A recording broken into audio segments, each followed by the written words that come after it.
Good afternoon. Welcome. My name is Neville Bolt. I'm the director of the King's Centre for Strategic Communications in London at King's College London. And we welcome you to the second panel of today, following the first on disinformation and misinformation and fake news, which those who were fortunate enough to witness it, I think, saw a very stimulating and very successful discussion today.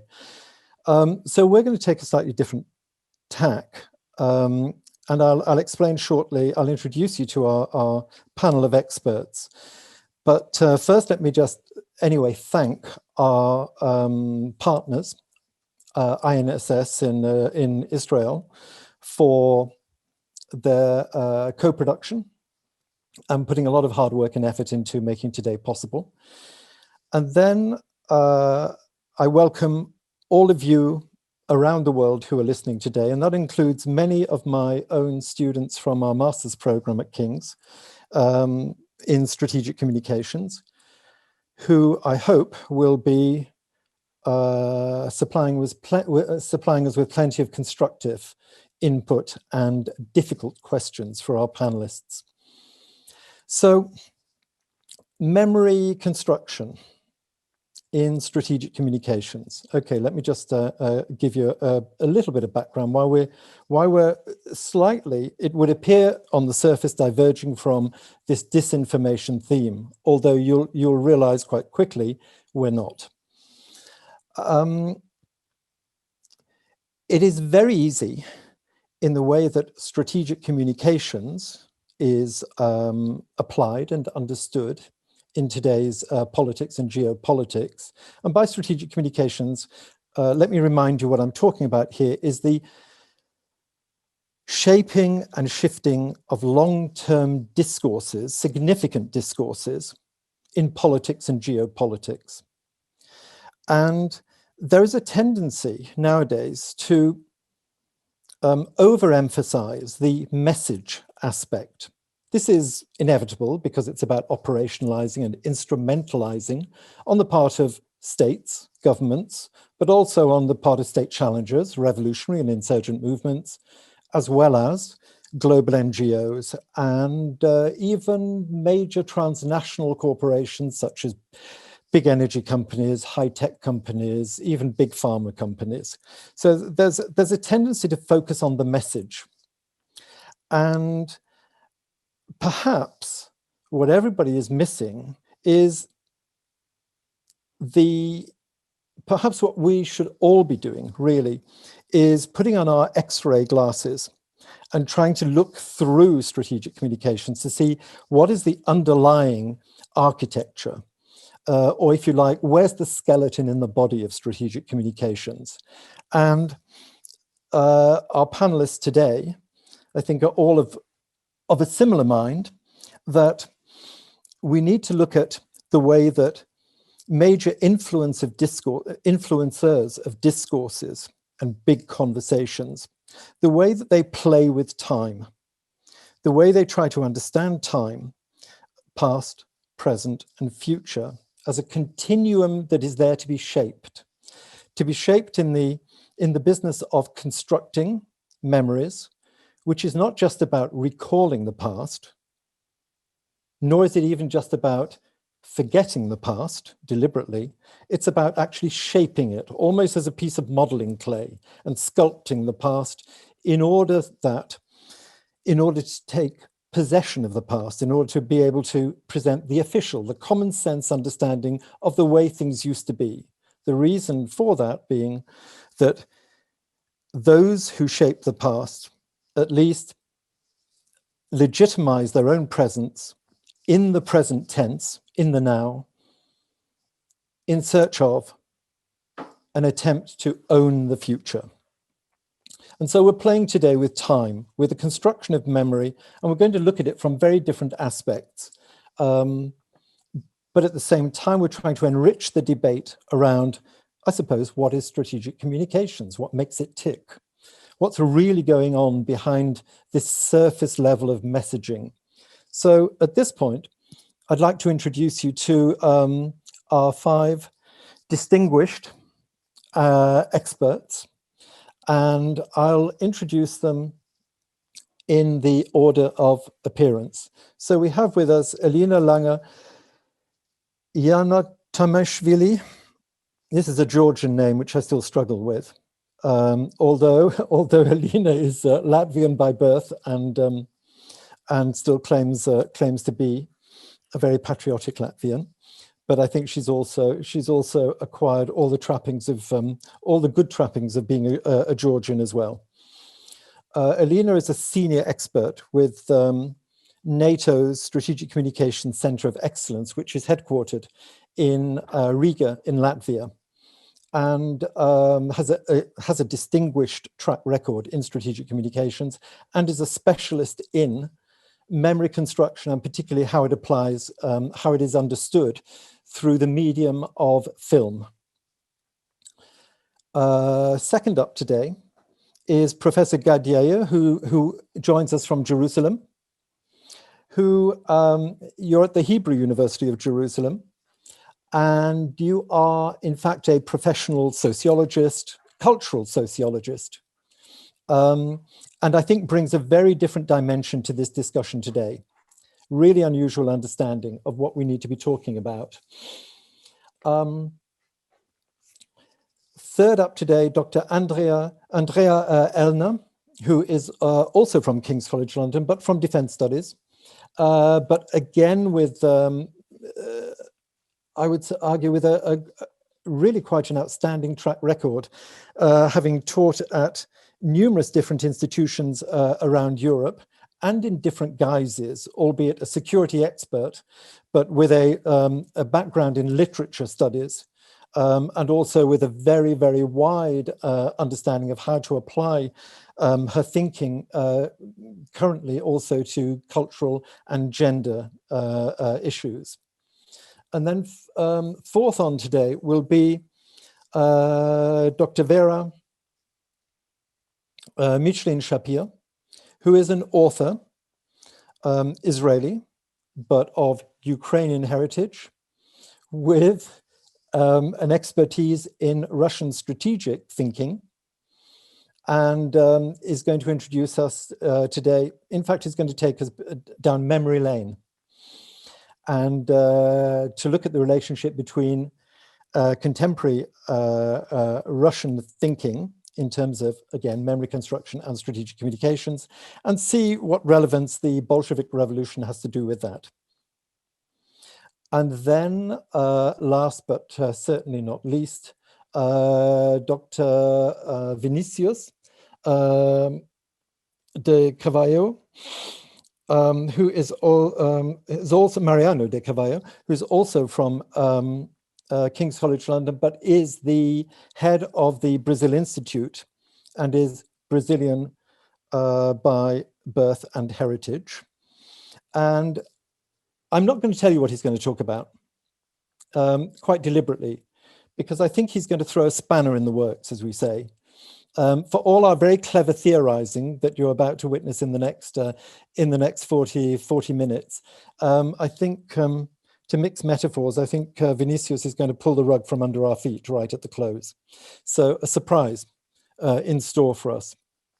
So enough of me. Let's move on to Elena. Elena, are you happy to begin and tell us what you want to talk about? So I'm going to give you roughly 10 minutes and just remind our audience today that this 2-hour session is broadly split into 2 halves. You'll be hearing in the first hour from our experts, and if I have the time, I'll ask them a couple of questions as well. But in the second half, in the second hour, the floor is open, and that's open to every one of you around the world to ask anyone, within reason, anything. Elena, are you happy? Yes, I'm very happy. Thank you. So good afternoon, everyone. What Professor Bolt forgot to mention is that I'm also a documentary filmmaker. And this is why I recently have the habit of bringing the topic of film everywhere. This is also the reason why my today's topic is about Latvia's centenary and memory construction through film in that context. So my homeland, Republic of Latvia, celebrated its centenary 2 years ago in 2018 with a broad range of activities.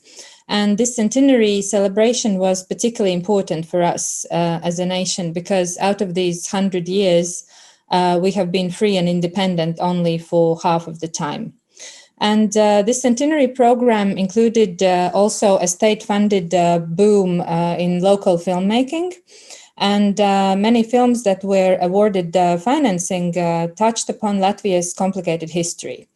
So I looked at what, why, and how was chosen as important to remember. And when the Latvian government announced this centenary celebration, what they said was, and I quote, that this is an opportunity to celebrate the country's 100th birthday honorably, respectably, and with pride and joy by telling the story of Latvia and creating the future Latvia. However, the word future does not find adequate representation in the centenary's film program. Out of 16 films which received financial support, so 7 documentaries, 5 fiction films, and 1 animation, focus on the past to a greater or lesser extent. And that constitutes 13 films out of 16, so absolute majority. And there has been a public discussion on what influenced the choice of films by the selection committee, but there is no clear explanation of the concentration on the past, since there was no such, so to say, official directive to follow. It just happened that way. And in fact, the government was actually encouraging for the film directors to cover a variety of topics and target, diverse audiences in all generations. So there were 32 proposals submitted in total, and it seems that the filmmakers themselves had chosen to link the thematic of their films largely to historic events, historic personalities, and time periods. And there was very little that spoke of modern-day Latvia, and only one documentary film triggers the discussion about Latvia's future. So this, I believe, is directly linked to the current worldview of the Latvian nation, which has been influenced largely by the events of the 20th century, where Latvia continuously had to struggle for independence and its place in the Western world. And it is also linked to the Latvian traditional cultural interpretation of human life and afterlife, where the dead are viewed as existing among the living and continue to influence the present and future. And probably that is why Latvians and Lithuanians are the only nations in Europe who have developed such a rich tradition of caring for cemeteries. It's even to the level of obsession, I would say, and celebrating the dead. And this tradition is directly linked to commemoration practices and sharing of verbal memory, also whilst gathering physically within a cemetery, for example, and thus keeping the memory of a nation alive through different times of turbulence and oppression. And this is how the Latvian language, tradition, and folklore have also survived through this verbal kind of sharing and memory sharing, because the first book in Latvian language was published only in the 17th century, which is very late if you think about it. So preservation of language and manifestations of culture in the vernacular language are key to forming nationhood and the nation state, according to Benedict Anderson. And it has also helped to keep the idea of Latvian statehood alive from the 19th century onwards. And also preserving the forbidden memory of the First Republic of 1918 and an unwillingness to undergo full Russification were also the drivers behind the independence struggle under the Soviet Union. So which historic topics do these 13 films of centenary speak about? I would categorize them as follows. So first is understanding the formation of Latvian statehood. The second theme is identifying national heroes in our past. And the third is survival of the Latvian statehood idea and human dignity under occupation. So I believe that this shows that there is a challenge to form a current Latvian national narrative identity, which would include independent Latvia after the 1991, so the modern day Latvia. And this has also been reflected in the ways how the Latvian political establishment has tried to brand the country internationally and how it has been talking to its ethnically divided electorate. Although the rhetoric is changing, there is still, I would say, no clear vision of the modern day Latvia that would be tied not only to the past, but rather showed the past paving a clear road to the future.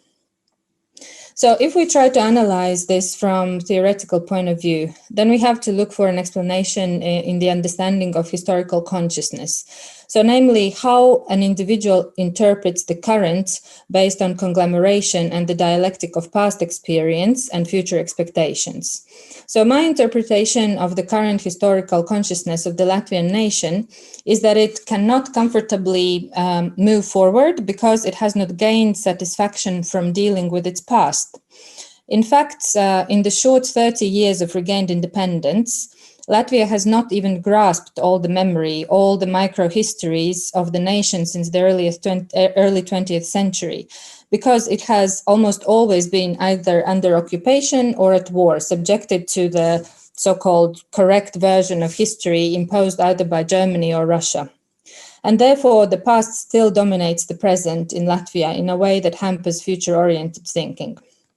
And this idea of microhistory has become particularly topical in the course of the 20th century, interacting with the ideas of post-structuralism and social constructivism, and the understanding that there is no one single national history, but rather multiple socially constructed coexisting realities, calls for a representation of these different memories, which help to assign a variety of meanings to what we would call, Latvian national history. And if we consider Paul Ricoeur's idea about the untold story, by which he means the collection of experiences, of memories that we can voice in order to form our narrative identity, then Latvia has several painful memory points which it has problem voicing. And Ricoeur says that once we make a choice and voice these experiences to form our narrative identity, we automatically take responsibility for them. But that can be done only when one feels ready to answer for them. So that narrative identity can also change over the course of time, and that we experience as individuals, as groups, and also as nations. And as Latvia struggles with coming to terms with its World War II legacy and the heritage of the Soviet regime, it is very difficult for the country to form this narrative identity. And interestingly, there are actually very few films which speak about World War II or Soviet period in the Latvian filmography, literally just a couple. And I think it's related to this traumatic memory, because with traumatic memory, there is a need for a period of distancing before such memory can be articulated as part of one's narrative identity. And I think even greater temporal distancing is required for such memory to be represented in film or otherwise. So the last 30 years of Latvian independence have obviously not been long enough. Coming back to the films of the Latvian centenary, another debate that has to be addressed is the suitability of a film as a discursive construct for speaking of history. And the reason why historians do not accept film as a legitimate form to speak about the past is because of the little attention that filmmakers normally pay to detail, accuracy, and causality, focusing on drama instead. However, if you think from the point of view of memory, then film is in fact a very suitable medium, which from the point of view of its elements and construction methods very much relates to human cognitive processes, to the visuality of memory and to formation of a narrative identity. It also constructs and at the same time also manifests what we call collective or social memory. And cinema has been forming our perception of history for the past 100 years, whether we like it or not. And film can play an important role in the construction and consolidation of the collective memory in the imagined community of a nation. The film tells us clearly what we as a nation care to remember and what we prefer to forget. And one has to remember that also outside of Hollywood, even in such small countries as Latvia, film producers and studios are largely the ones who try to understand the supply and demand of what the audiences are likely to watch and what film festivals are likely to accept, and offer therefore relevant films to the market. So I think for Latvia at this moment in history, it is time for hero searching and confidence building, which is reflected in the composition of our centenary films. So thank you very much, and I'll be very happy to take your questions.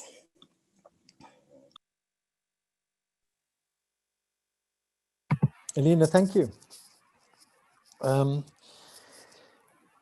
That prompts so many questions, and that was fascinating, and it prompts so many questions, and I want to come back to you, but I'm not going to do it now, because I think we need to get on a roll here. And what I want to do now is go straight to Professor Gad Yair, and to talk about trauma and constitution. Gad, over to you.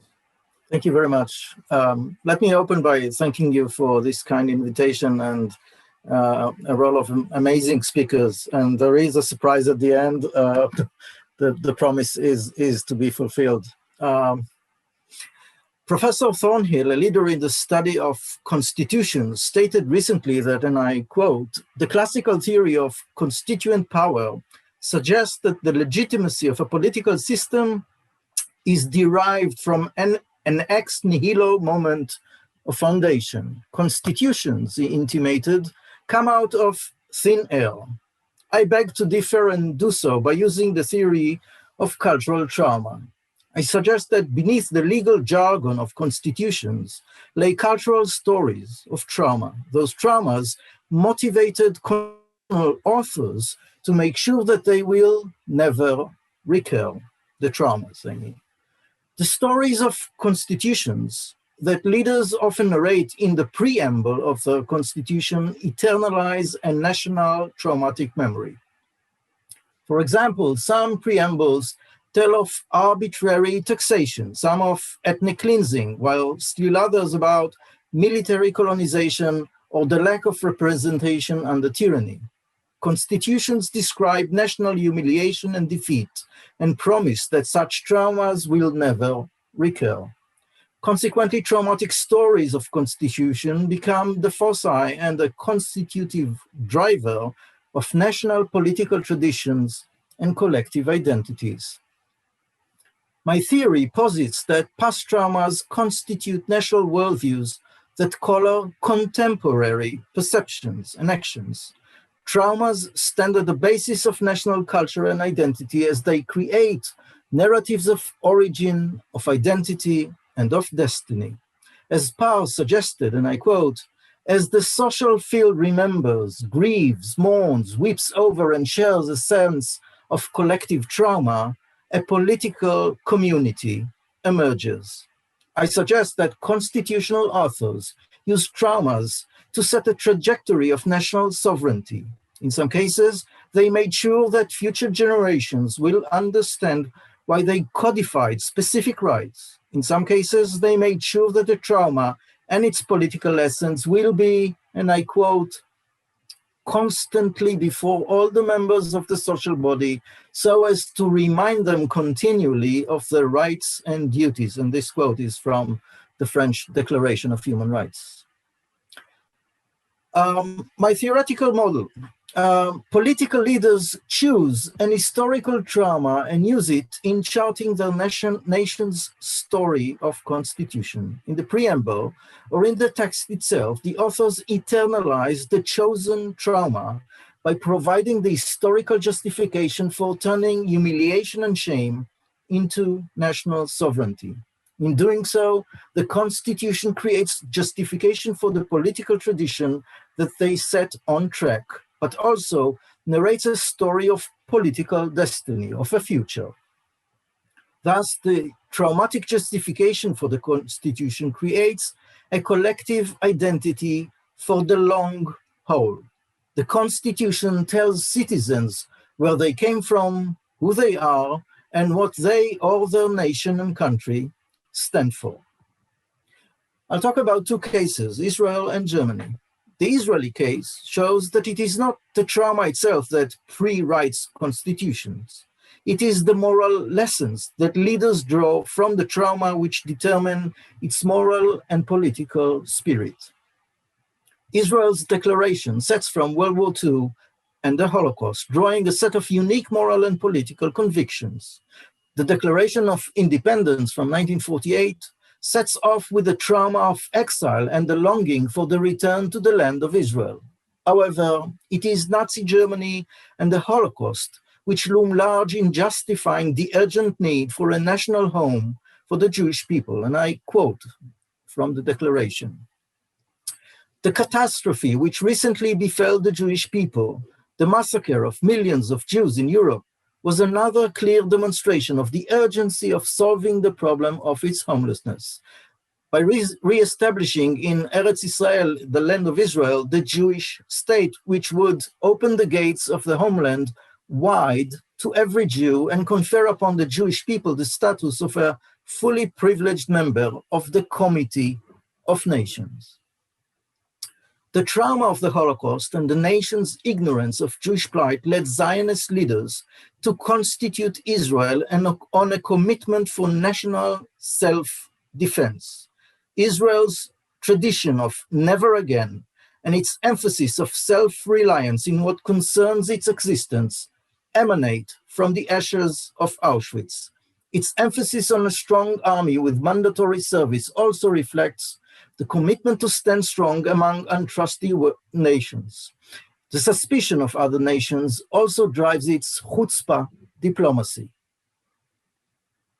Some constitutions avoid mentioning the collective trauma that underlies them. Nevertheless, unmentioned traumas can still loom large over the spirit and clarify why the authors of the Constitution chose to codify specific articles.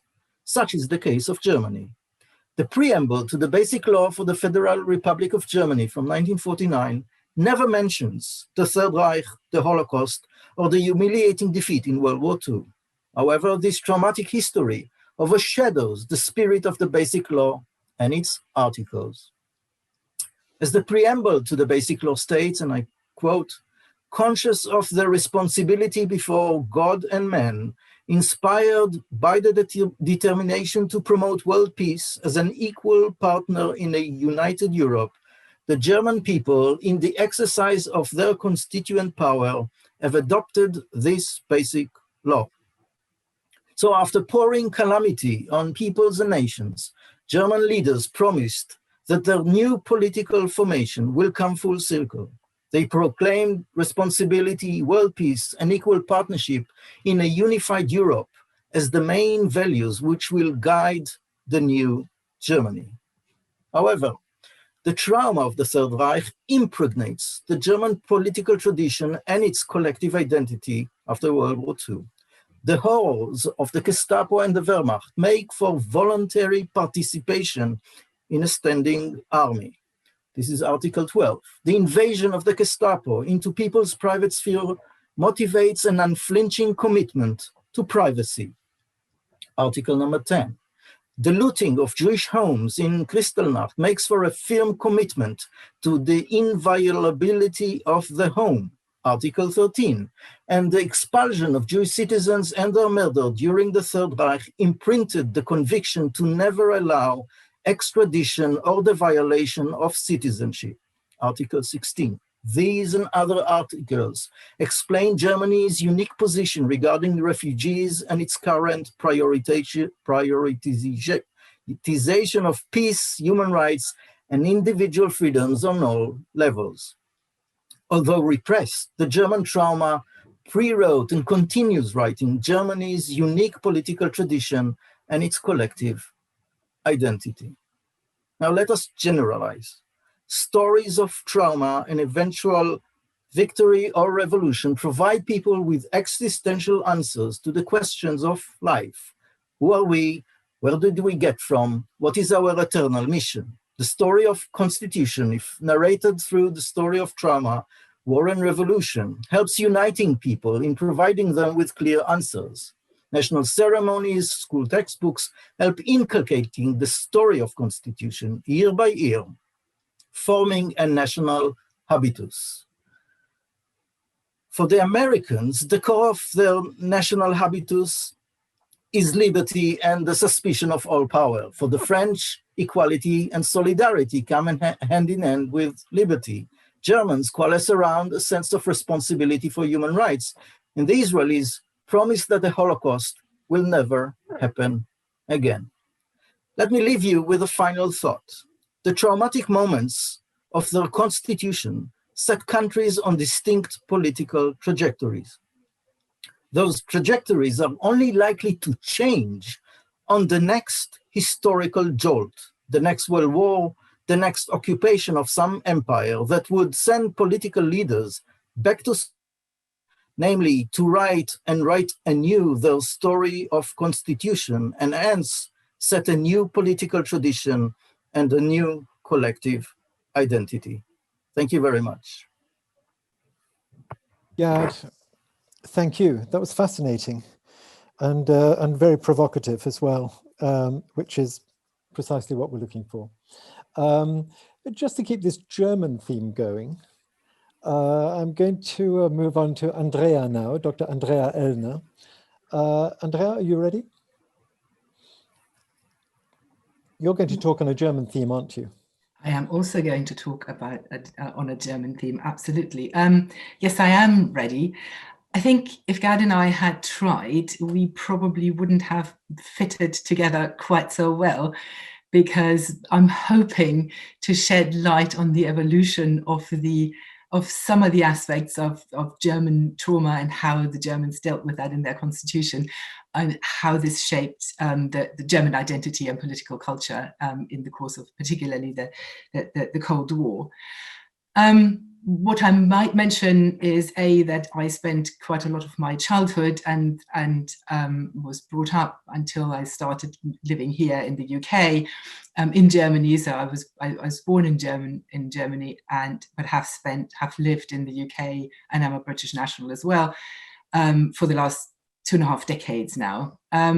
But so I'm sort of Anglo-German in a weird way, which gives me quite a privileged perspective. I will be talking about memories of war over time and look particularly at the German case. But before I start, can I first say again, good afternoon or evening for that matter, some of us already are in the evening, but then also thank you all very much for inviting me to contribute to this conference, and Neville and the King's Center for Strategic Communication specifically for inviting me to contribute to this session.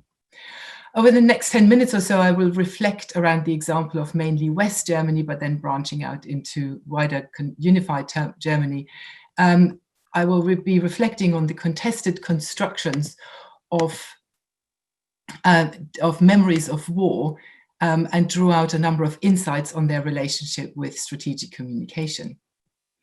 But let me start with a personal memory. As a small child, I was regularly instructed by my grandmother to fold up my clothes neatly in a pile layered in a particular order. She told me this with a remarkable sense of importance. Much later, I asked her why. Her answer was, so you can get dressed in the dark fast. It still took me quite a while to figure out that this was actually in case of an air raid. Then I also knew why she always had candles, matches, and a suitcase in reach. The impact of war can be felt across generations, although it may be necessary to invest intellectual and emotional labor to appreciate the origins of memory and the reasons for its longevity. Although I never asked her, I suspect that my grandmother's concerns were kept alive in part by the biannual nationwide tests of air raid sirens and drills during much of the Cold War. We cannot assume that the truthfulness or completeness of memory, this and the need to contextualize and interpret historical memory, allow the past to be used for purposes firmly located in the present. For polities, the construction of memory is codependent with political culture, and that ultimately links it to strategic communication. This malleability also makes representations of the past vulnerable to manipulation. Fake news, or so-called alternative truths, are one of many manifestations of such distortion. Another is partial truth, which brings me to my first key point. Memory is a function of remembering and forgetting. Remembering and forgetting are deeply political. We've already heard reflections on these themes. They carry symbolic meaning. They shape a polity's identity and have legitimizing functions for power. Tony Judd observed in the early 2000s that post-war Europe was built on, quote, founding myths and forgetting, unquote, a form of what he called instant amnesia following experiences of the war and collaboration. This tells us that why, what, and how we remember or forget can depend on evolving political and strategic contexts. And this will shape the context, content, and approach to a polity's strategic communication. Where that balance is struck between remembering and forgetting tells us something about a polity's underlying ethics and self-perceptions, as demonstrated by the discourse around the constitutive dyad of German memories of World War II, and that is war crimes and crimes against humanity on the one hand, and the civilian experience of war on the other. Which aspects of this legacy German governments, elites, and society chose to remember or forget depended on the strategic context and was negotiated over the entire Cold War and beyond in morally often highly charged public debates. The immediate post-1945 wish to focus on rebuilding was also a search for a new identity and a Western alliance, combined with an impulse to forget, or at least not confront, the shame and guilt of the recent past. And yet, although forgetting appeared to be negotiable at times, the price was a complicated and lasting experience of different waves of fears, which Frank Bies charted in his 2019 alternative history of West Germany entitled Republic of Fear. The English version is due to be published this year. Initially, fears instilled by Nazi propaganda in the last year of the war, projecting vengeance and retribution from witnesses and survivors of German military and civilian atrocities, if Germany was to lose the war, lived on in the minds of West Germans beyond May 1945 without justification. They shaped attitudes towards victims and survivors of National Socialism. They shaped attitudes towards the three Western allies and the early evolution of post-1945 polity of West Germany. In the late 1950s, they crystallized over a government campaign for civil defense in case of a nuclear attack. References to the success of air raid protection measures during the war clashed with subjective memories of the devastating effects of Allied air attacks. Memories of the internal enforcement of compliance during the war generated fears of the re-emergence of an authoritarian state since the civil protection campaign was organized centrally. In that light, the Adenauer government's argument that Germany was following the example of the US and other Western allies was received less as an assurance than an indication of Germany yielding to another imposition by these external actors. The persistence of stereotypes of militarized masculinity led to a rejection of sheltering as effeminate. The cover photo of the accompanying public information brochure entitled "Everyone Has a Chance" thus showed a majority of men in business attire, a respectable role for the new civilian German man. The initiative was soon replaced by another. We might see this as a recognition of its failure at strategic communication, and we might discuss why it was dismissed. This case is also symbolic, however, for the tilted balance in public memory of a German wartime diet towards German victimhood amongst the public and national identity reinvention by the government. From the late 1960s, that balance began to be redressed. This was triggered then, as on so many occasions since, in public debates from, I do apologize. I lost my train of thought here, of argument here. Let's try again. This was triggered then, as on so many other occasions since, by interventions in public debates from critical scholars, public intellectuals, students, and some politicians. They persistently forced Germans, the public, other members of the elite, and governments alike to confront their past, acknowledge the guilt of the Holocaust and other atrocities, and recognize the unacceptable degree of continuity of people with a Nazi past in public life. These developments did not replace German fears. They transformed them, for example, into fears for the ability to sustain lived liberal democracy and the fear, or at very least the reluctance, of using military force.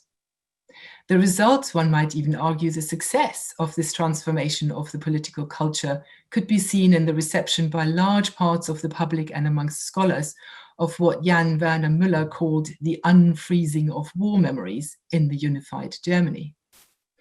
In the course of the 1990s, psychologists found an unexpectedly large number of clients seeking their help with delayed effects of their traumatic wartime experiences as children. Some of these accounts formed the basis of published studies. Over the subsequent decades, other studies followed which collated witness accounts, some based on contemporary Second World War diaries, others on individual recollections later in life.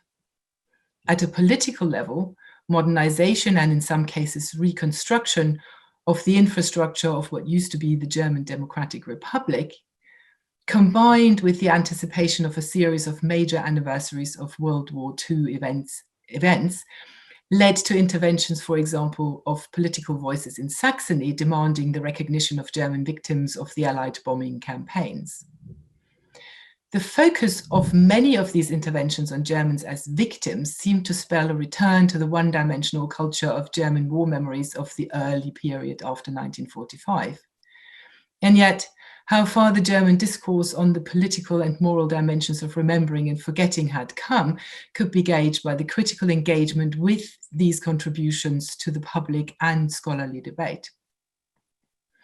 For example, Jörg Friedrich's 2004 problematic Popular or Populist History of the Allied Bombing Campaign of 1940-45, entitled The Fire, and an accompanying volume of images were heavily criticized for implying moral equivalence between the Allied air campaign and German atrocities, especially the Holocaust. The overarching tenor of the critical reception has been that there can never be victimhood without acknowledgement of guilt in German wartime memories. Constructing and reconstructing memories of the Third Reich and exploring its meaning for new generations needs to be an enduring project. The continued recognition of this may just be the salient recurring insight on which to conclude. Why? Because there is a moral, philosophical, and political imperative to continue to engage critically with the construction and reconstruction of this memory. That engagement needs to be as constitutive of the political culture of the unified Germany as it became of West German political culture. In this sense, the protection of critical engagement with memory construction from those who seek to forget, is in itself a matter of strategic communication. Thank you very much for your attention. Andrea, thank you. Again, another fascinating insight into strategic communication and memory construction. I'm going to actually save my questions for later.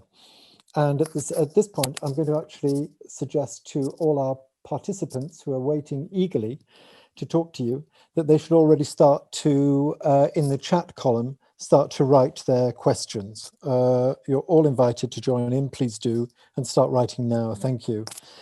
And so I'm going to move straight on to Dr. Vera Michlin-Shapir, who's going to talk to us about the memory of the October Revolution in Putin's Russia. Vera. Yes, hello, good evening. Thank you, Professor Ball.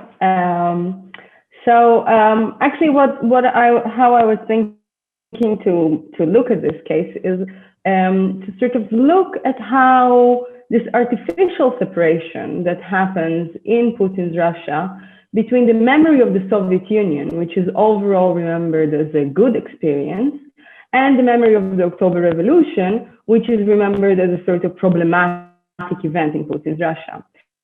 And I think that this is a good way to look at how the revolution is remembered, because this separation is an extremely odd sort of way of considering this historical periods, historical events, and so on, specifically because the revolution was so important, was so central in the Soviet memory, while the Soviet Union was still existed, and in Soviet strategic communications.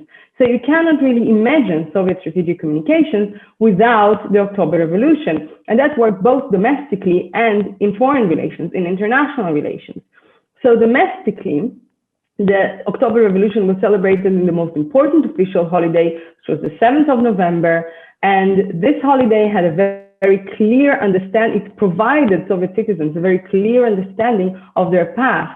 So the October Revolution ended the evil Tsarist regime and began a new phase in history, a new and better history, a new and Soviet history. And this is where Soviet citizens could place themselves in time and space. And also, very importantly, it had a projection. The revolution has a projection to the future. It sheds light into the future. The revolution happened in 1917, and more revolutions are to come, and Soviet utopia and communist utopia, Soviet utopia will be constructed. Externally, it was also extremely important because the revolution was a sort of benchmark according to which Soviet leaders could place themselves vis-a-vis foreign states. So is it a revolutionary power? Is it a country on the way to revolution? Is it a capitalist state that we have to compete with? So it was a kind of, the memory of the revolution was central, and it was a perfect historical memory, perfect subject for strategic communications in the Soviet Union. What happened in the 90s was that this perfect memory, when Soviet ideology started to unravel, and it happened even before the Soviet Union collapsed in 1991, it created a sort of, it unraveled, it broke into two, the memory of the revolution. So you had competing memories of the October Revolution that actually sprang while the Soviet Union was collapsing. It was already there in the early 90s. In 1991, on the 7th of November, groups of liberals and groups of communists both came out in them demonstrating on the streets. And liberals on that day were holding banners saying, this is the day of national tragedy. The Soviet Union is an evil state. It ought to collapse. And the October Revolution began a tragedy. Communists on the same day protested against democratic reforms, against Yeltsin and against Gorbachev. So this kind of competing memory of the revolution, it went on in the 1990s. And for these groups, it was very obvious that the revolution and the Soviet Union were bundled together in their memory. Yeltsin allowed for this competition to continue, and he actually didn't remove the holiday from the national calendar. So he tried to rebrand it as a day of reconciliation, to sort of facilitate reconciliation in the public. He was unable to do so, and what happened were these two competing narratives. And in 2000, as we know, along came Putin. And Putin made it known very, very early that he thinks that the Soviet Union was not such an evil empire. It was actually a great time, and we should remember it and cherish the good memories we have from Soviet times.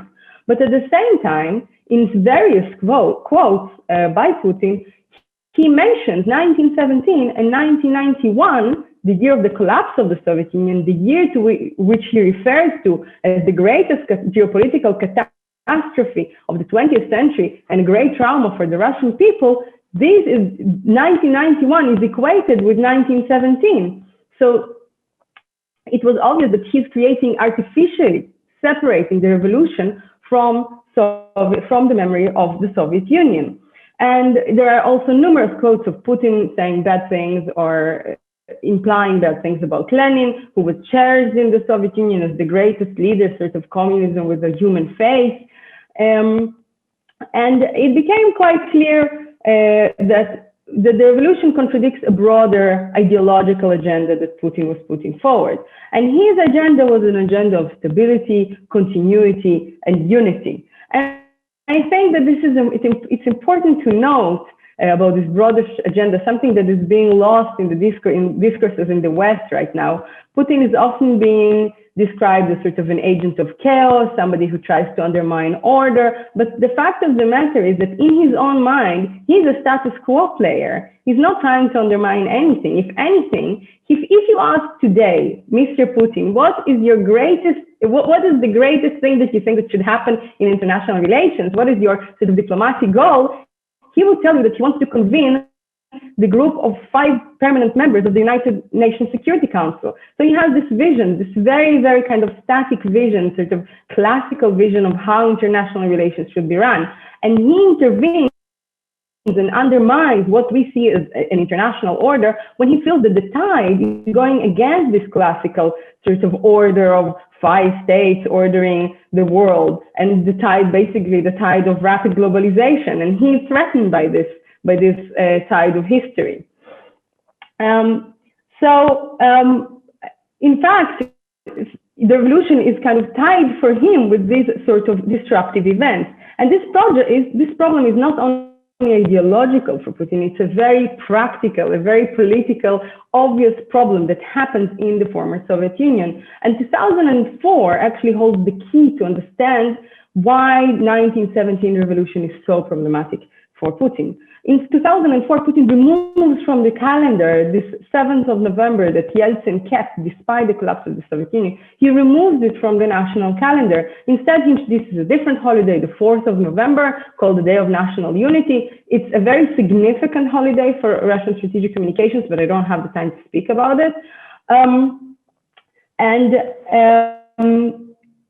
Basically, this is the ultimate forgetting. He wants to really expunge the revolution, not only say bad things about the revolution, he doesn't want the revolution to be remembered at all. And why it happens in 2004? It happens in 2004, it's not coincidental. This is the year when color revolutions began to happen in the former Soviet republics. So the Rose Revolution in Georgia and the Orange Revolution in Ukraine. And for him, revolutions become not only an ideological problem, but a practical political problem in the sphere that he considers as Russia's natural sphere of influence. Again, going back to this understanding of international politics as a kind of 5 states that have natural spheres of influence. And if you think about it today, when you hear rhetoric by Russian officials about the Arab Spring, you hear really very similar themes. If you ask Russians, am I getting a sign from Neville? Okay. You hear very similar themes about the Middle East as well. And actually, what I want to conclude with is that I'm saying that this kind of artificial separation creates an actual problem for Putin's strategic communication. And the problem is not only because it's a fragmented kind of narrative of remembering something and forgetting the event that brought it about, but also it structures time in an illogical way. And this is a real problem for strategic communication.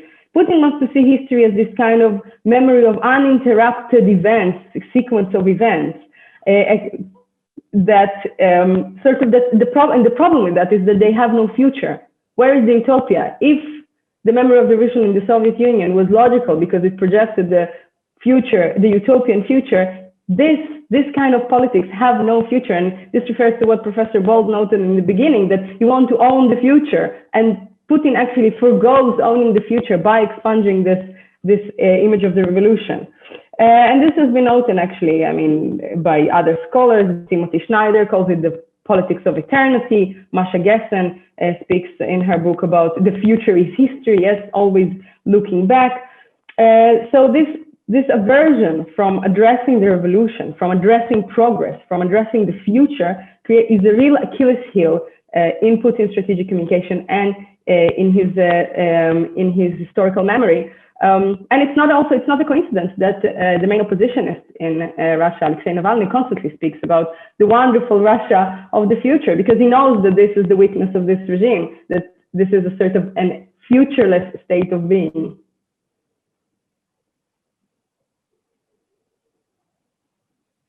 Vera, thank you.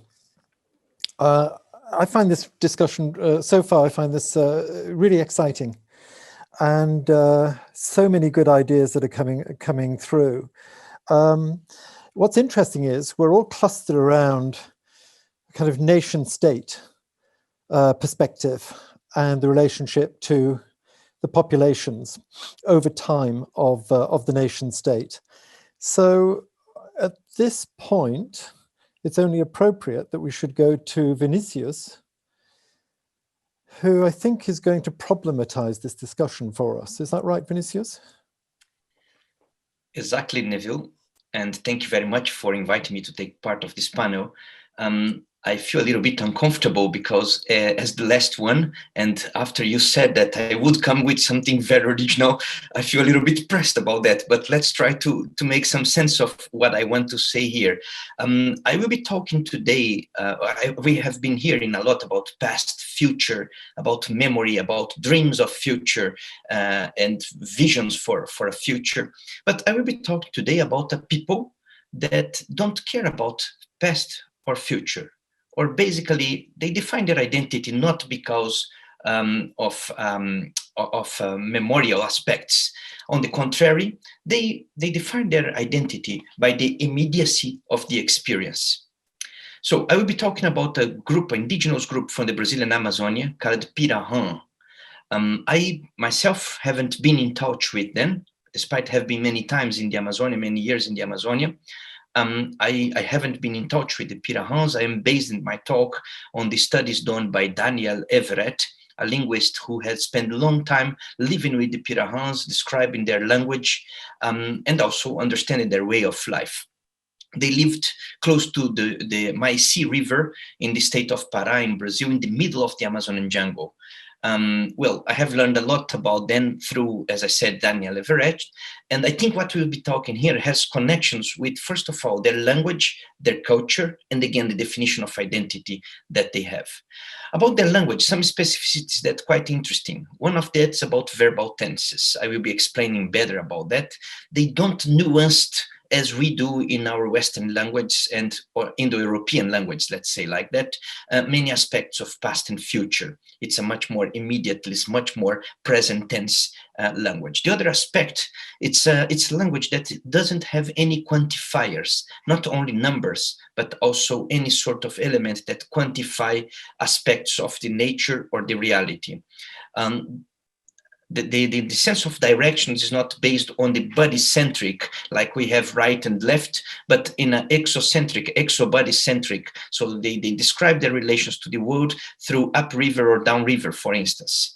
Their culture, it's quite peculiar also because the relationship with the nature is obviously very remarkable, as I mentioned here, the question of direction. Contrary of what many anthropologists and linguists say, they don't have original myths. They don't talk about mythological past. They don't talk about how they create the world. They don't tell stories, basically. They don't narrate stories. There is no narrative in the sense of what we know as narratives, not only in past events, but also fictionalizing it. And they don't plan more than one day. They will not talk to you about what they will do after tomorrow. They just think about what we have today. So it's a people that do not talk about unexperienced events, such as long past or far futures events, or even fictional topics. So we are seeing how problematic the situation here when we are discussing about memory and the role of memory to build up identities or to communicate through memory aspects and to think about future in strategic communication terms when we don't have really a far future to talk about. So basically, they have an expression that we would call perhaps in Western language just now. They would just say what comes into my sight or goes out of my sight. That's their immediacy of experience. And that's, I think, is the most important element that we should keep when we think here, is the immediacy of experience. They only make statements anchored to the moment when they are speaking, rather than to any other point in time. And then come the amazing thing about the verbs, the verbal tense that I said. They use simple past, they use simple present and simple future in the sense of the relative to the moment of speech. So they have no perfect tenses like we used to have in, as I said, Indo-European languages. So only immediate tenses. I will give you an example. We have the sentence in English.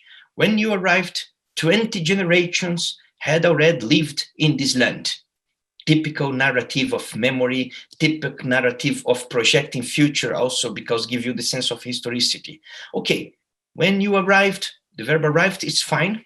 You would see that in Pirahã language because it's relative to the moment of the speech. I'm still talking now, there was a moment just before. But 20 generations had lived. This had lived would not fit there, because it's not defined relatively to the moment of speech, but relative to the arrived, to the past already. So just come into conclusion here and try to bring together these ideas to what is, I think it's important here. Yeah, we are so used to discuss memory. We are so used to discuss narratives. We are so used to discuss identity through a model of language, Indo-European language, that gave us these structures of thinking, that framed our way of thinking and frame our way of needing memory to define ourselves. But this indigenous group in the Amazon, this ethnic group in the Amazonia, actually are teaching us or telling us that you can have a strong identity as they have. They are not an isolated language in the sense that, oh, nobody have been in touch with them. They have interaction with other people that are non-indigenous people or other indigenous group, but they have quite clear sense of what their identity. They conserved their identity, or they have what we could call, let's say, a tradition, but it's not a tradition based on the sense of memorialistic storytelling. They have a very interesting language that is not permeable as we are used to see many other languages of exchange words or mixing words. So this lack of permeability in the language also reinforces the sense of an identity, but an identity that is immanent. It's not transcendent. No, it's not identity defined or marked by memory. And then if we have no eyewitnesses, we cannot translate. We cannot talk about what we haven't lived. Just to conclude, the person who wrote this, that's the book that I mentioned most of the time here, Don't Sleep, There Are Snakes, by Daniel Everett. Daniel Everett, when he went to live with the Pirahãs, he was an evangelical missionary from US with the mission to learn the language, translate the Bible, and obviously convert these people into Christianity.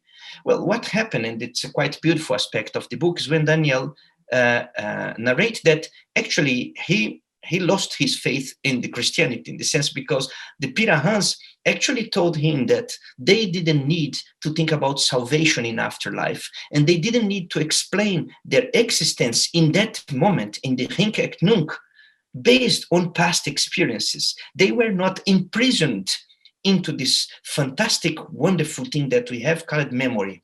They were free of memory, and that were the strength or their identity. So that's, I think, the shocking aspect that Neville said that I would be bringing here. It's like saying, how can we imagine an identity, a people that define themselves without the need of being imprisoned by this memorialistic aspect? Especially cultures, as European cultures, or as I said, Indo-European language cultures that framed systematically my sense of meaning. It depends on what happened before to my people and what's the future for my people. Well, Pirahãs are living there for generations. They are there before the Portuguese colonizers arrived.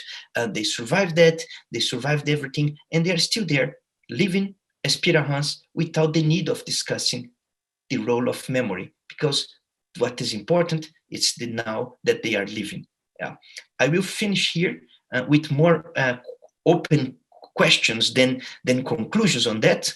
I think my role is more to provoke us to think about how much language also frame our way of dealing with memory, and what we think that is an experience of the all humankind can be very different if we think differently also on these aspects of language. I hope that it was not so frustrating for you to wait until this end to something that was not what we're expecting as a bomb, but at least I think these ideas will be a very good counterpoint to the discussions that we are having from the beginning of this panel now on memory and the need of memory, and especially how to deal with that in strategic communication. I would put this question, how we can communicate strategically without the need of memory then? Thank you very much. No, thank you, Vinicius. And that's a great question. But let me just ask you very quickly. So you mentioned the hink and inunk, but the here and now. But so this is experiencing the here and now, but do they actually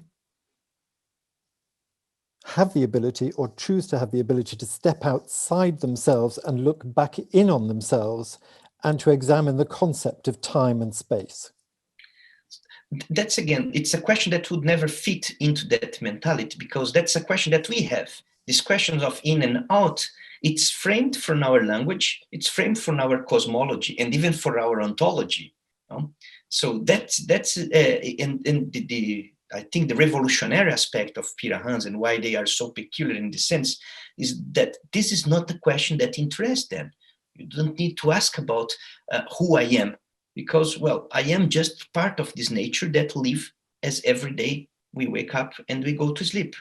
So this sort of immanent experience, it's I think the strongest point here, this aspect of immanence. There is nothing that is outside my immediate experience. I don't have anything that is not immediate experienced. I will not talk about my future or my past, because what I am, it's today. Fascinating. And it throws everything up in the air, of course, as you say, when it comes to trying to build this theoretical construct around strategic communications. So where are we on time? I'm going to go straight to our other participants who are scattered around the globe and keen to get involved, and they've already been writing to our expert panelists. So let me start with Elena, who spoke to us nearly an hour ago, and I'm looking at a question from Smaranda. So Smaranda asks, apart from films, who controls or shapes collective memory? And she's interested in narrative creators of today, and mentions, are we just looking at filmmakers, or should we be looking at musicians, historians, media, and state leaders? Yes, thank you for the question. I think the thing with the collective memory is that it's a process that we don't fully understand, and it is all about the interaction and the change that happens when we interact with each other, and we influence the collective memory, and then the collective memory influences us. And it is a kind of a chicken and egg situation. You can't actually tell what came exactly from where. But if you look at what, for example, Maurice Holbach writes about collective memory, if I'm not mistaken, I think he actually emphasizes the importance of the family in the formation of collective memory, because we are most influenced by those people who are the closest to us, and family obviously are the closest to us. And they are also the ones who give us the first introduction to the rituals. And rituals are extremely important for maintenance of collective memory, and also for constructing collective memory. But I think if we come back to, for example, to the idea of a nation and to Benedict Anderson and the imagined communities, then as I mentioned in my introductory remarks, that mostly products of culture, what we would call them in the vernacular language, are the ones that form the idea of a nation and this collective understanding and memory. So yes, anything, books, films, music, folklore, and you can expand also on the idea of a language. So I think probably, yes, those two things. Of course, governments can also play a role, but what we have to understand is that they do not operate in a void. They don't start from nowhere, from a blank page. And actually, the more they, dig into the roots of our collective memory, the more successful they are in their communication.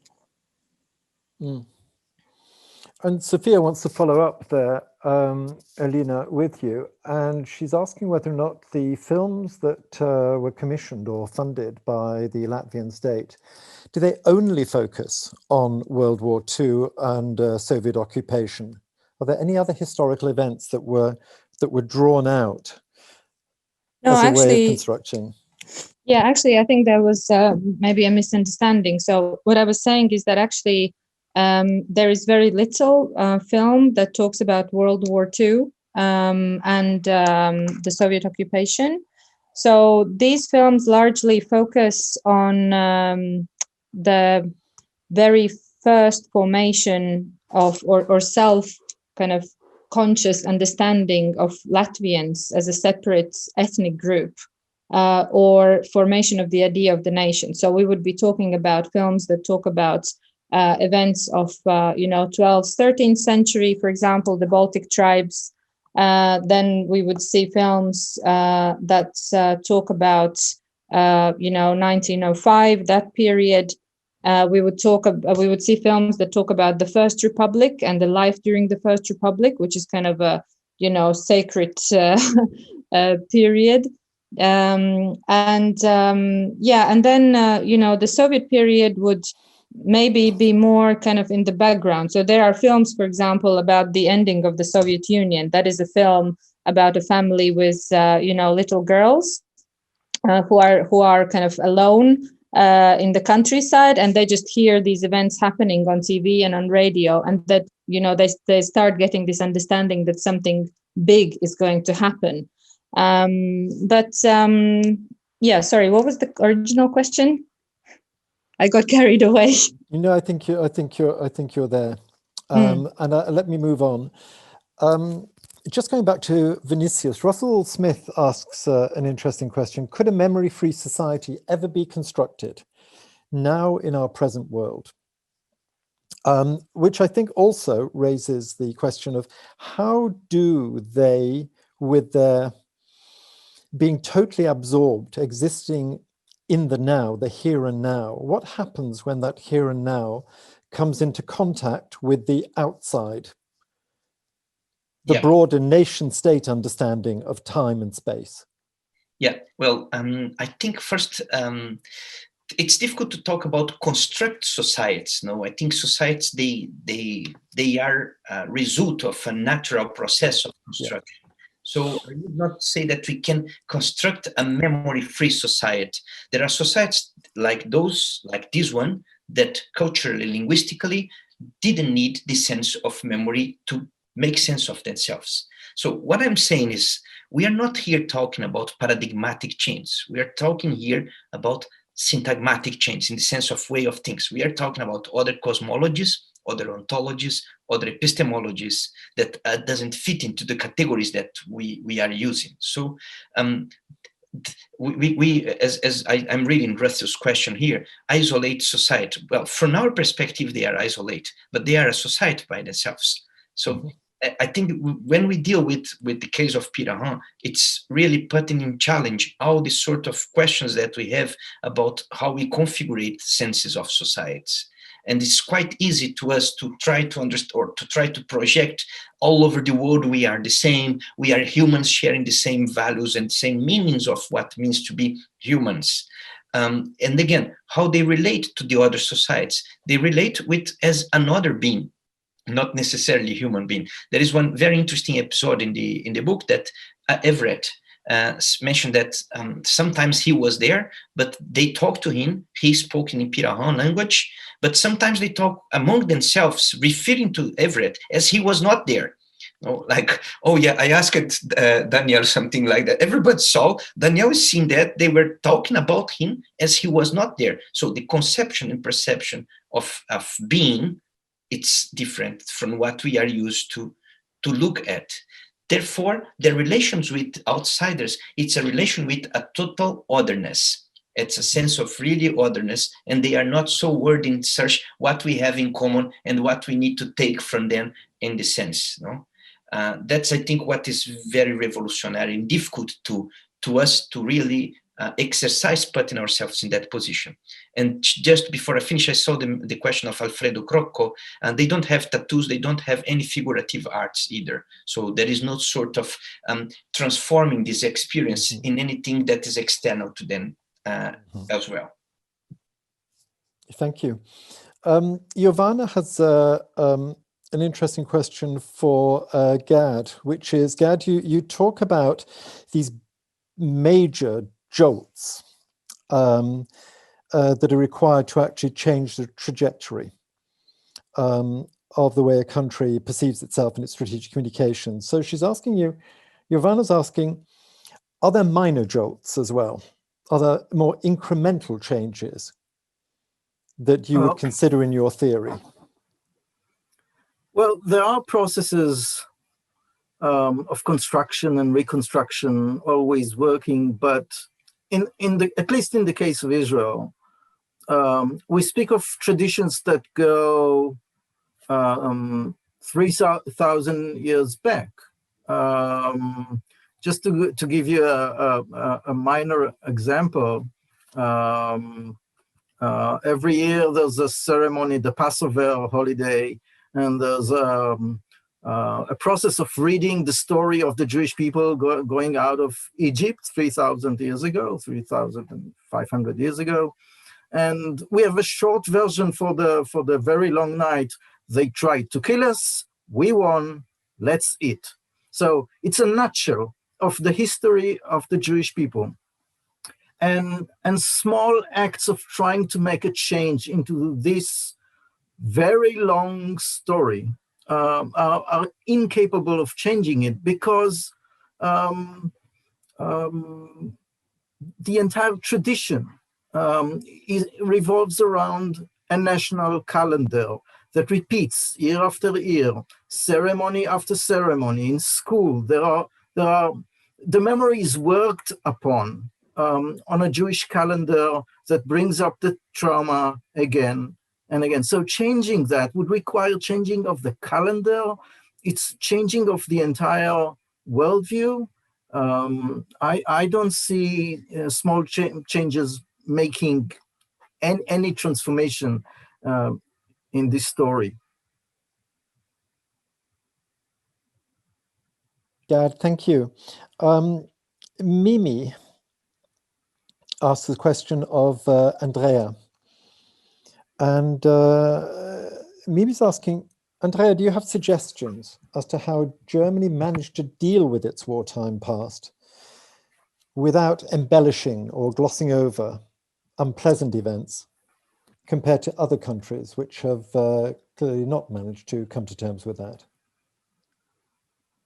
Yes, thank you for that question. The short answer is with difficulty, because it is not a straightforward process. If you look at phases of West German post-war history, and I can't really speak about the GDR and that experience, because being tied into the Soviet universe made for a very different experience for the public and governments in the GDR. Which then translates now in a different and difficult experience in the unified Germany. But West Germany, you had, as I said in my sort of hinted at in my talk, that there wasn't enough time to sort of expand on this. It had an initial impulse to also really not remember very much and not confront. And you get some of this in the debate in the 1990s and 2000s and 2010s on the whole question of German war trauma, which then in some ways was criticized and often justifiably criticized for just focusing on the injuries and the trauma of the German population, without actually putting it in the context of the German population having supported a government that was ready and very much prepared to launch an aggressive war, commit war crimes and crimes against humanity. And then only the last years of the war, the tide was turning, and then the trauma set in. Now that trauma may be real, but it still needs to be seen in context. You can't really establish moral equivalence there. However, what happened in West Germany is that after the 1950s, where you really had also very much of a focus on focusing on this experience of particularly the Allied bombing campaign and the invasion and the occupation. And the German government trying very hard to reinvent national identity of West Germany and trying to position Germany as an ally in the Western Alliance, because that's where it saw the future for Germany.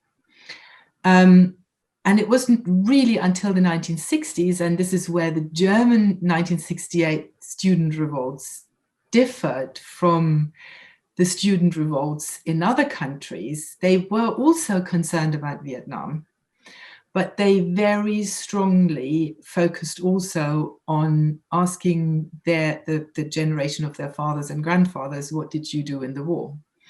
Whether that was in the military or in a civilian context, and really highlighting the fact that there were a lot of people with a Nazi past who had not been denazified by particularly American initial efforts in government, down to local government, in industry, in politics, in academia, and so this discourse was really dragged out. This forgetting, that this memory was dragged out from a tendency to want to forget into the present in the 1960s. And once that had happened, it was more difficult to push that back into that particular genie back into the bottle, which doesn't mean that there wasn't a constant veering and hauling between those who very strongly wanted and felt the need and the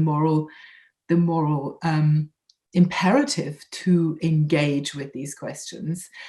There was a veering and hauling between them and those who wanted to forget. And you see that towards the end of the Cold War again, when there were big commemorative events of the Second World War, and the famous huge dispute between historians broke out in the late 1980s about whether it was time to forget. Now, when we're talking about the kinds of crimes that had been committed at the Western Front and the Holocaust and other atrocities, then when do you decide it is time to forget? That is probably something you can never forget. And it may be something that's of relevance for Germans, but also for other countries. And it was these internal dynamics of Germans wanting to understand why it happened and what the consequences were for the new generations. And in a sense also the degree of forgiveness that happened after the end of the Second World War, when the Marshall Plan was applied to Germany, when Germany was accepted gradually into the Western fold, which was partly a strategic calculation, simply because Germany was the front line in the Cold War. But the government took that as an opportunity, but also saw the responsibility. And I think that is partly one of the reasons why Germany was able to do this. If you're thinking about Japan as a comparator, it is different. And so I have discussed these questions with Japanese people, and one of the striking explanations I once had was that the way in which the Japanese approached the end of the Second World War was very much through a sense of preserving one's own honor, which meant that's one aspect of why committing suicide and killing others was part of this, because there was this idea that it was dishonorable not to rather die than be captive, for example. And I suppose the other big element was that Japan could see itself, and was victimized through the atomic bomb. You know, Hiroshima and Nagasaki had a massive impact.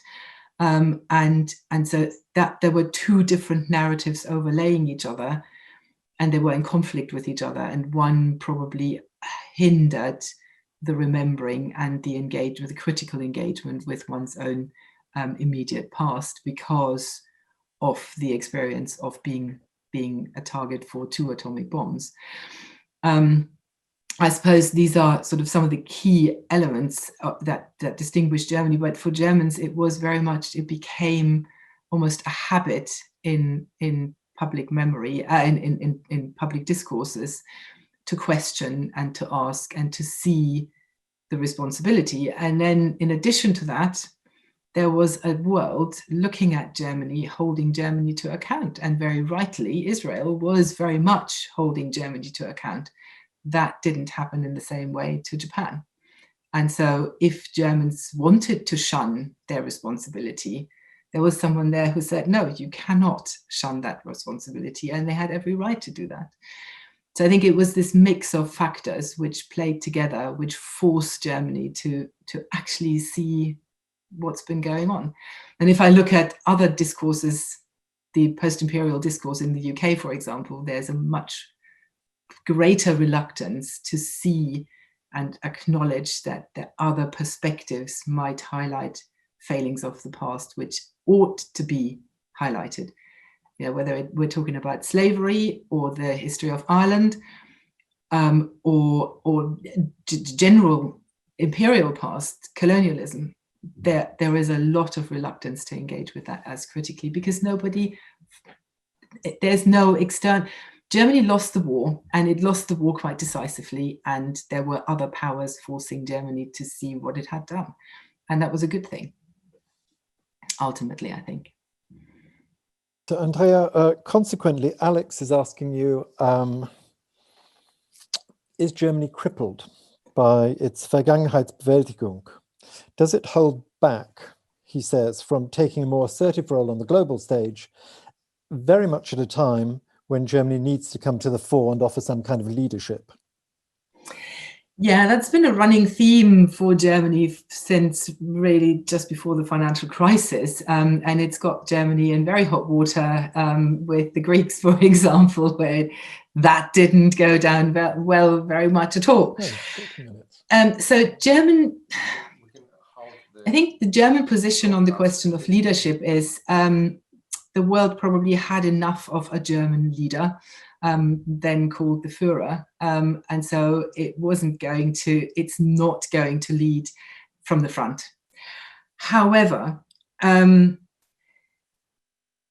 so this question is actually not just a 21st century question. It arose fairly quickly over the EU's aspirations to become a military active power, to become a peace builder or at least conflict manager with regard to the Bosnian scenario. And Germany made a few missteps at the start, but then there were also diplomatic missteps. But then there were also calls for German active engagement in a military realm, which from a German perspective was horrific, because the pacification of German society and German approaches to political problems, including foreign and security policy, had been quite comprehensive. And there was a very strong mistrust of Germans of their own sort of power. And they were not keen to throw their military weight around. And that was justified, because I think if Germany had got militarily more involved in the Balkans than it did, and it did get involved, but very much behind the scenes in the margins, then a whole host of World War II memories and factions and alliances and memories of those would have almost inevitably been dragged back into an already bubbling cauldron of the descent into war in several Yugoslav republics. So staying out of that was a good thing. What Germany did do in 2015, for example, was to say, right, we have a serious migration crisis here, and we need to help these people, because they are either migrants because of war, or asylum seekers because they are persecuted, and there is a legal right to asylum, which is very close to Germany's heart. But there is also a legal right in Germany, there is a right to be protected from war. So the Germans took in huge numbers of people in 2015. And then they were left alone, almost entirely. There weren't that many countries that also queued up to say, yeah, let's help this whole, we collectively through NATO and our actions in Libya, for example, we also helped create this problem. Syria was a long-term consequence of the involvement in Iraq. Germany stayed out of this, maybe justified in the long term because it didn't exactly go particularly well. So German leadership sometimes is more from behind than from the front, and that's for good reason. For example, by staying out of certain endeavors, which hasn't necessarily made Germany very many friends, because sometimes Germany is also seen as not being prepared to pay the blood price for what is deemed to be a desirable collective security policy, or the enactment of a desirable security policy through the use of force.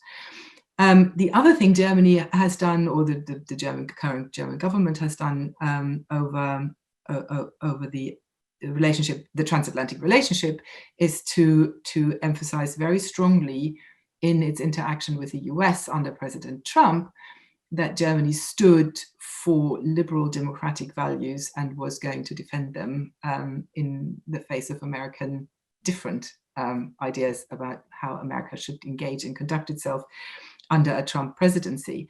And I conclude on this. I heard the other day before the elections in the US, an ambassador I think it was a former ambassador to the UK, saying, well, everyone really has been very happy to say, well, President Trump is a bit strange, but we need to engage with him. He has some good points, and we need to engage with him because America is an important power.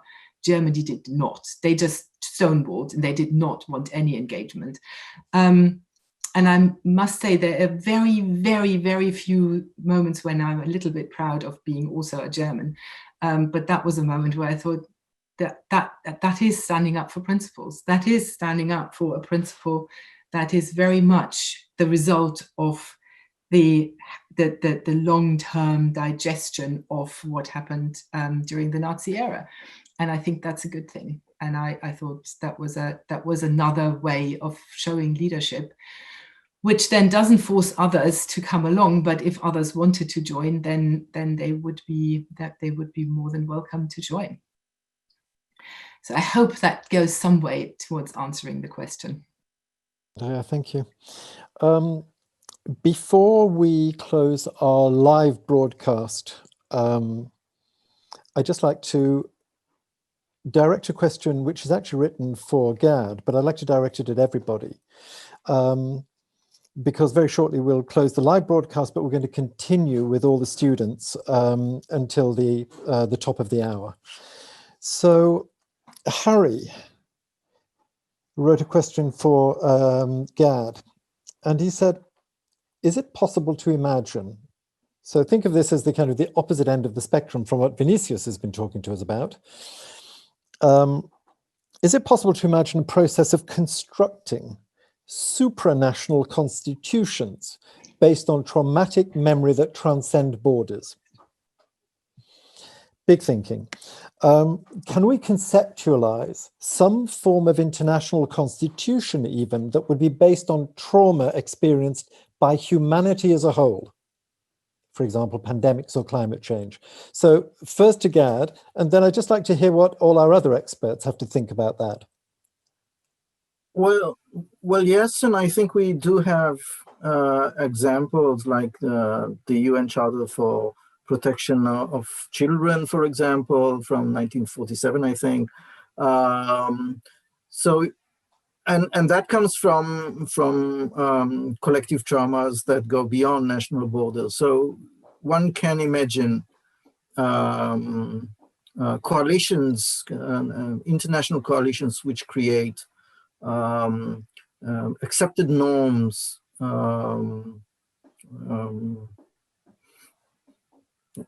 we have the code of conduct in war, which is an international agreement of what you can do in war and what you cannot do in war. So those are examples that actually provide a good example. So yes, you need a good trauma to create an agenda that unifies different nations around an agenda.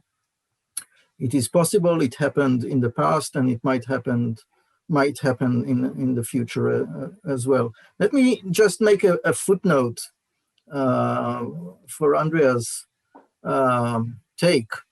Israel and Germany have launched bilateral relations as early as 1956. Ben-Gurion and Adenauer, it took 10 more years until formal diplomatic relations were created, but as of 1956, collaborations between the two countries, especially in science, took place. And then we have cultural collaborations. Yet, even 70 years later, when you speak to Israelis, they have something, some memory, some problem dealing with Germany. It would not be on a person-to-person basis, but Germany as a concept is still remembered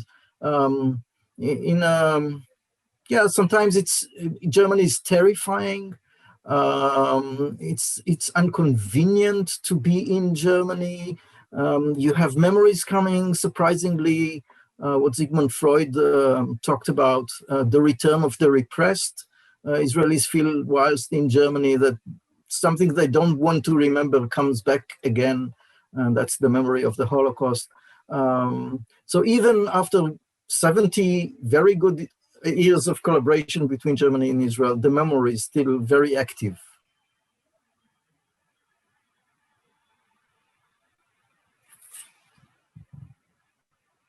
Let me open that, put the same question to Vera. Vera, do you have any thoughts on that? Yes. So kind of a human trauma that sort of brings people together. I mean, I think and I think that this is a theme that came up in the questions that we see in the chat. I think that actually, and there were a couple of questions about sort of how memory is, how social networks impact memory, and whether authoritarian leaders look to the past because they need this kind of unifying power to memory. And I think that really what happens today, and this is something that Putin, for instance, somebody like Putin would really not like, is actually what Elena started with in the beginning, is that we see more and more micro narratives. So because trauma is subjective, and because we're living in an age where the power of communications with the rest of the world is sort of fragmented, is given to everyone. So it's actually an age of enhanced micro-narratives. So you have more and more micro-narratives. You have more and more subjective understandings of trauma. You have more and more of these kind of conversations going on. And so I think that actually we're heading in a different direction and the people who are kind of trying to bring us to the pole of kind of having a unified understanding of how we perceive ourselves, of how we look to the future, are actually people who are more in the realm of Putin, or some kind of a neo-authoritarian understanding of history. And what you're seeing now is kind of this more and more fragmented. There was a comment here also about kind of the personal narrative, that the personal narrative is the only real narrative of trauma that people today can sort of relate to in a more pure way.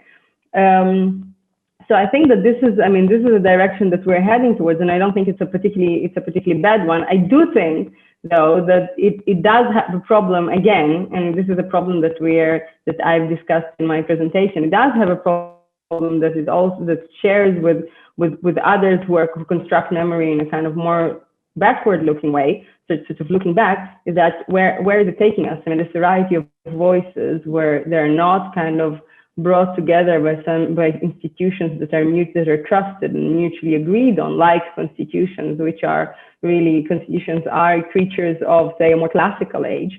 So when we don't have that, when we don't have these streams that bring us together, then, you know, we're heading, I mean, where is this heading in terms of narratives? And maybe it's actually, we are being freed of this kind of, you know, more oppressive memory, as maybe we are heading towards that kind of direction of more like a state of being in the present.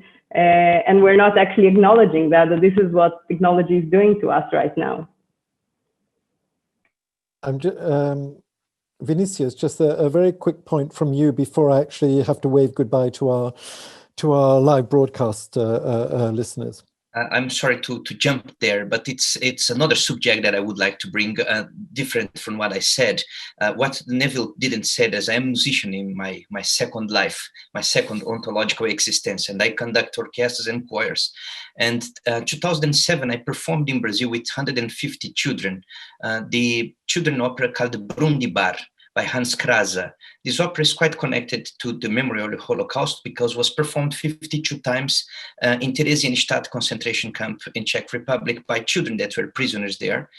We translated this opera into Portuguese with one survivor from Teresine who sang while she was a child there. And I was having deep discussions with myself, what is the ethics of memory involved in performing this opera in Brazil in 2007 with children in Brazil that actually haven't even studied about Holocaust yet. So this question of the ethics of memory, I think is a quite important element to bring into this discussion. And I think if we can manage to move this macro memory, especially these macro traumatic memories, into micro experiences of sometimes like the opera static one, I think we manage also to help to share this sense of one collective memory, if we would call like that, but that support a transition for a less oppressive history if we look in future. And I would strongly recommend the book by an Israeli philosopher, Avishai Magalit, called exactly The Ethics of Memory. Thank you, Vinicius. On that note, we're just going to wave goodbye to all our live viewers, because for them it concludes the first day of this international conference. We'd like to thank you for attending and participating. And the second day will take place next Thursday at the same time. Once again, many, many thanks to you.